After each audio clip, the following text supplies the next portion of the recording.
Hello students, फिर से मैं एक नया वीडियो लेकर आपके सामने आ गई हूँ। आज हम पढ़ते हैं क्लास 11th का फर्स्ट चैप्टर। और इससे पहले के वीडियो देखे होंगे तो आपको अब ये वीडियो समझने में आसानी होगी। चलिए तो शुरू करते हैं क्लास 11th का बिजनेस स्टडीज का फर्स्ट चैप्टर। चैप्टर का नाम है व्यवसाय की प्रकृति एवं उद्देश्य, nature and purpose of business. इसके अंतर्गत हम ये टॉपिक पढ़ेंगे आज, व्यवसाय, पेशा और रोजगार के विशिष्ट लक्षण, distinctive features of business, profession, employment. अब हमने व्यवसाय तो पढ़ लिया है। व्यवसाय क्या था, थोड़ा एक वाक्य में, हम जो पहले के वीडियो में पढ़ चुके हैं वो एक वाक्य में दोहराती हूँ कि व्यवसाय यानी निरंतर चलने वाला क्रय विक्रय, वो हमारा व्यवसाय है। अब व्यवसाय के बाकी बहुत सारी अपन ने विशेषताएं देखी हैं, लेकिन जहाँ क्रय विक्रय किया जाता है और क्रय विक्रय करने की निरंतरता जहाँ होती है वो व्यवसाय कहलाता है। अब हम वैसे तो साधारण बोलचाल की भाषा में पेशा, रोजगार, व्यवसाय सबको एक समान दृष्टि से देखते हैं, लेकिन अर्थशास्त्र में ये तीनों एक होते हुए भी और एक दूसरे से संबंधित होते हुए भी अलग अलग हैं। तो अब हम व्यवसाय देख चुके हैं, पेशा देखेंगे। पेशा यानी पेशे के अंतर्गत ऐसे व्यक्ति आते हैं जो अपने ज्ञान और कौशल से समाज को सेवा देते हैं, यानी एक समुदाय होता है इनका, जैसे शिक्षक, वकील, डॉक्टर, चार्टर्ड अकाउंटेंट और इंजीनियर। ये लोग ऐसे पेशेवर व्यक्ति हैं, ये पेशेवर कहलाते हैं, ये व्यवसायी नहीं कहलाएंगे, ये पेशेवर हैं। ये इनका पेशा ऐसा है कि जो अपने ज्ञान और कौशल का उपयोग करके समाज की सेवा करते हैं। अब ये लोग जो होते हैं पेशेवर, ये मानसिक श्रम कम करते हैं, मानसिक श्रम ज्यादा करते हैं, शारीरिक श्रम कम करते हैं। इनको शरीर से सारा कुछ मेहनत करके उठा के यहाँ से वहां रख के ये ज्यादा नहीं करना पड़ता है, इनको ज्यादा दिमाग चलाना पड़ता है। और ये लोग जो होते हैं वो आचार संहिता के अंतर्गत कार्य करते हैं। आचार संहिता यानी एक नियमावली, एक अनुशासन के अंतर्गत ये लोग कार्य करते हैं। जैसे शिक्षक है, ये आचार संहिता शिक्षकों के लिए बने हुए नियमावली के अंतर्गत कार्य करेगा। वकील वकीलों के लिए बनी हुई नियमावली के अंतर्गत कार्य करेगा। चार्टर्ड अकाउंट, इंजीनियर, इनके सबके अपने अपनी आचार संहिता बनी होती है जिसके अंतर्गत रहकर ये लोग समाज की सेवा करते हैं। और ये शुल्क लेकर कार्य करते हैं, यानी वेतन लेते हैं उसका या शुल्क लेते हैं। और इनमें शुल्क की अपेक्षा सेवा भाव ज्यादा रहता है, लेकिन शुल्क भी लेते हैं क्योंकि उनका घर कैसे चलेगा। सेवा भाव इनका मुख्य है, लेकिन शुल्क भी लेते हैं। अब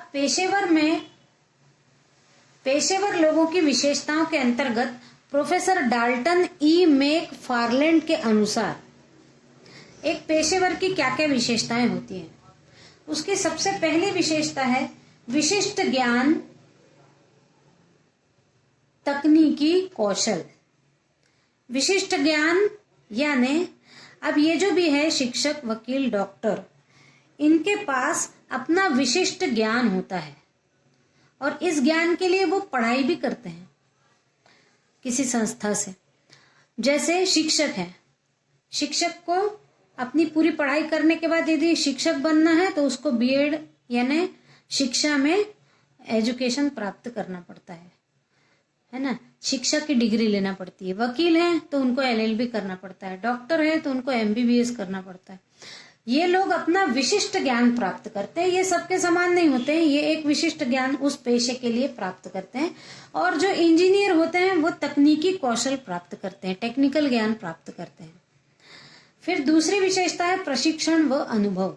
इनको प्रशिक्षण लेना जरूरी है और जैसा जैसा इनका अनुभव होता जाएगा वैसे वैसे ये अपने अपने कार्य में बहुत पारंगत होते चले जाएंगे। जैसे अब मान लो बीएड का प्रशिक्षण टीचर लेता है, वकील का प्रशिक्षण वकील लेते हैं, डॉक्टर भी अपने पेशे में डॉक्टरी करता है, धीरे धीरे उसको भी कहीं एक आध जगह 1 या 2 साल के लिए डॉक्टरी पेशे का प्रैक्टिस करना पड़ती है। तो ये क्या करते हैं, अपने प्रशिक्षण और समय समय पर प्रशिक्षण लेकर ये और अनुभवी होते चले जाते हैं। फिर तीसरा है पेशेवर के विकास हेतु प्रतिनिधि संस्था, यानी किसी भी पेशेवर के विकास के लिए एक कोई न कोई संस्था होती है। शिक्षकों के लिए शिक्षा संस्थान होते हैं, बीएड के क्लासेस रहते हैं, प्रशिक्षण लगते हैं। एक बार केवल बीएड करके भी काम नहीं होता, उनको भी प्रशिक्षित किया जाता है। ऐसी कुछ न कुछ संस्थाएं पेशेवरों के लिए होती हैं। जैसे डॉक्टरों के लिए होता है इंडियन मेडिकल काउंसिल, वकीलों के लिए होता है इंडियन बार काउंसिल, है ना। इस प्रकार की संस्था इनके साथ में इनके विकास के लिए जुड़ी होती है। फिर है इनकी विशेषता आचार संहिता। आचार संहिता यानी एक नियमावली, एक आचरण का उनके ऊपर अनुशासन होता है कि इसी अनुशासन के अनुसार आपको अपना आचार यानी आचरण करना पड़ेगा। उसके बाद सेवा भाव, आर्थिक लाभ नहीं। उनका आर्थिक लाभ लेना उनका मकसद नहीं होता है, उनका मकसद सेवा भाव है। यानी कोई शिक्षक सोचे कि अब मेरी पगार इतनी है, इससे ज्यादा नहीं बढ़ाऊंगे तो मैं नहीं पढ़ाऊंगा, ऐसा नहीं होता है। ज्यादा तो हर एक को चाहिए रहता है, लेकिन फिर भी सेवा भाव उनमें होता है, आर्थिक लाभ को वो कम ध्यान देते हैं। अब इस पेशा के लिए एक परिभाषा दी गई है। पेशा वह व्यवसाय है जिसके अंतर्गत एक व्यक्ति विशिष्ट ज्ञान प्राप्त करके दूसरे व्यक्तियों को मार्गदर्शन या परामर्श देता है। जो पेशेवर व्यक्ति होता है, पेशा भी एक व्यवसाय है, लेकिन व्यवसाय अलग है और पेशा व्यवसाय अलग है। व्यवसाय अलग है, पेशा भी वह व्यवसाय है। अभी तो इन्होंने परिभाषा दी, इसलिए उन्हीं शब्दों को हमको यूज करना पड़ेगा। जिसके अंतर्गत एक व्यक्ति विशिष्ट ज्ञान प्राप्त करता है पहले, और फिर वो दूसरे व्यक्तियों को मार्गदर्शन या परामर्श देने का कार्य करता है। अब ये जो पेशेवर व्यक्ति का गुण है पेशा करने का, ये गुण जन्मजात प्रतिभा नहीं है। ऐसा नहीं होगा कि कोई वकील जन्म से वकील बन के आया हो, वहीं से प्रशिक्षित होके आया हो, कोई वहीं से टीचर बन के पैदा हुआ हो, ऐसा नहीं होता है। ये जन्मजात प्रतिभा नहीं है, इस प्रतिभा को अर्जित करना पड़ता है। इस प्रतिभा को अर्जित करना पड़ता है, यानी प्राप्त करना पड़ता है। अब हम देखें कि पेशे की विशेषताएं अथवा लक्षण, यानी कैरेक्टरिस्टिक्स ऑफ प्रोफेशन। अब पेशेवर की लक्षण या विशेषताओं में पहला है विशिष्ट ज्ञान। पेशेवर को विशिष्ट ज्ञान होना अनिवार्य है, उसको अपना एक विशेष ज्ञान होता है। जैसे अब इंजीनियर का काम हम नहीं कर सकते, हम शिक्षक का काम कर सकते हैं। हमने शिक्षक बनने के लिए प्रशिक्षण लिया है तो हम शिक्षक का काम कर सकते हैं, क्योंकि हमने शिक्षा देने का विशिष्ट ज्ञान प्राप्त किया है। इसलिए तो पेशेवर व्यक्ति को विशिष्ट ज्ञान होना चाहिए। फिर है प्रशिक्षण और अनुभव। पेशे में विशिष्टता या प्रशिक्षण और अनुभव ये उसके ज्ञान को और ज्यादा निखारता है। आप देखते हो कि शिक्षक ने भले ही बीएड करके प्रशिक्षण ले लिया हो, लेकिन फिर भी समय समय पर उनको प्रशिक्षण दिया जाता है, ताकि वो आने वाले समय के साथ स्वयं में भी परिवर्तन करके प्रशिक्षित होके अपने में विकास करते रहें, खुद का विकास करते रहें। इसलिए समय समय पर प्रशिक्षण दिया जाता है और उनसे अनुभव होकर वो एकदम निखर जाता है। फिर है तीसरा ईमानदारी व नैतिकता। अब पेशेवर की ये विशेषता है कि उसने अपने पेशे को ईमानदारी से करना चाहिए और नैतिक रूप से स्वयं को दृढ़ करना चाहिए। यानी ईमानदारी से वो अपना पेशा करे, चाहे जो भी पेशा करे। वकील हो तो वकीलों ने भी ईमानदारी से पेशा करना चाहिए, शिक्षक है तो उनके लिए भी ईमानदारी से पढ़ाना आवश्यक है, डॉक्टर है तो जो रोग है उसी का इलाज करे, जैसा आजकल चलता है वैसा ना करे, है ना। तो प्रत्येक ने ईमानदारी और नैतिकता का भी ध्यान रखना है। फिर है सेवा भाव, और पेशेवर व्यक्ति में तो सबसे मुख्य बात है कि उसमें सेवा भाव होना चाहिए, क्योंकि हर एक बात पैसों से नहीं तौली जा सकती है। सेवा भावना तो रखना ही पड़ेगा। फिर है 5वां, आचार संहिता। अब जैसे कोई शिक्षक है, उसके लिए भी तो अपनी गरिमा को बनाए रखने के लिए कुछ आचरण के नियम और सिद्धांत बने हुए हैं। ऐसा नहीं होगा कि कोई एक शिक्षक अपने छात्रों के गले में गले डालकर पान की टपरी में खड़े हो जाए। तो ये एक शिक्षक के लिए आचार संहिता के विरुद्ध जाकर कार्य करना है। शिक्षक की अपनी गरिमा है तो उसका व्यवहार उस अनुसार होना चाहिए। फिर है केंद्रीय संगठन। प्रत्येक ये जो पेशेवर है, ये किसी न किसी संगठन का सदस्य होता है।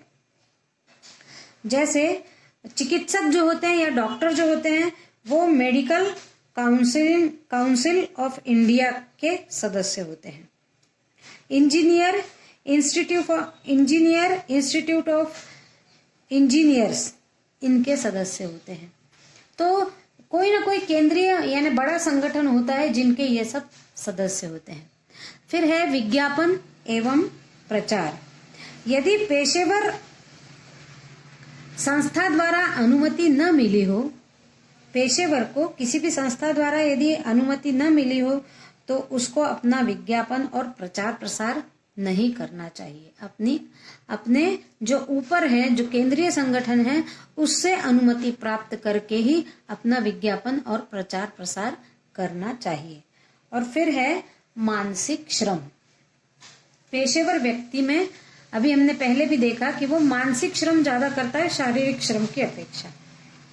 डॉक्टर है तो कुर्सी पर बैठे बैठे अपने को लगता है कि वो तो कुर्सी पर बैठे हैं। मरीज को देखा तो मरीज को देखने बाद उसके लक्षणों को सुनने के बाद अपना आकलन करने के बाद वो बताते हैं कि उनको कौन सा रोग हुआ है। तो वो बैठते भले ही एक कुर्सी पर है, लेकिन उनका मानसिक श्रम बहुत चलता है।